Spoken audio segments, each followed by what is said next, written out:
उत्तम गति धन की दान है, मध्यम गति भोग है और निम्न गति नाश है।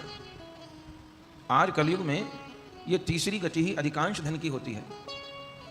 हमारे प्यारे यजमान फाइनेंस का काम करते हैं, तो भैया को बोल रहे थे कि महाराज जी को आप पूछिएगा कि जो किसी का धन रख लेते हैं तो फिर उनकी क्या गति होती है, इस विषय में शास्त्र में क्या कहा गया है।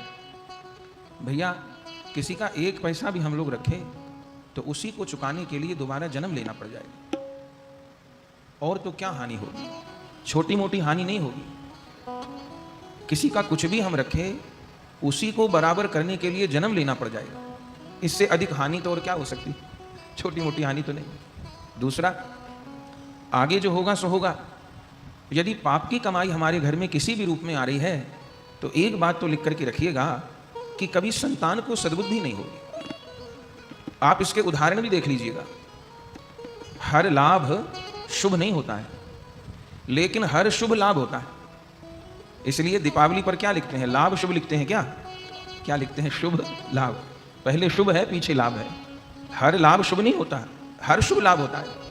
ऐसे बड़े बड़े नेता आपने सुने होंगे, अपने समय में बड़े बड़े घोटाले कर लिए, लगा कि यही दुनिया के सबसे बड़े सेठ बन जाएंगे। लेकिन क्या हुआ, मोदी जी का राज आया, लोगों की फाइलें खुली और कोई उस जेल में कोई उस जेल, और फिर निपटारा ही नहीं हो पा रहा। आदमी के कोर्ट कचहरी में ही जिंदगी बीत गई, या बेल पर है, समाज में बेइज्जती हुई वो अलग। और आप देखेंगे कि संतान भी दुर्बुद्धि को प्राप्त हो गई।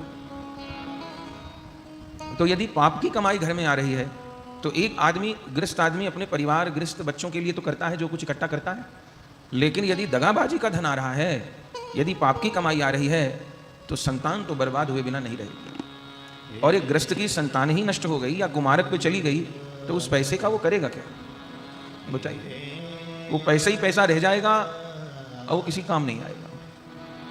आप कहीं भी नजर दौड़ा करके देखिएगा। और शरीर छूटने के बाद जो दंड मिलेगा, अब नरकों का वर्णन है भागवत जी में, बड़े बड़े नरक का वर्णन है। तो पाप का धन नहीं, मुख्य बात यह है मेहनत करें, जो भी हमारे परिवार की, शरीर की जरूरत है उनकी पूर्ति करना। गृहस्थ के लिए धन संचय करना कोई बुरी बात नहीं है, उसको परिवार के लिए, बच्चों के लिए, भविष्य के लिए चाहिए, वो करे।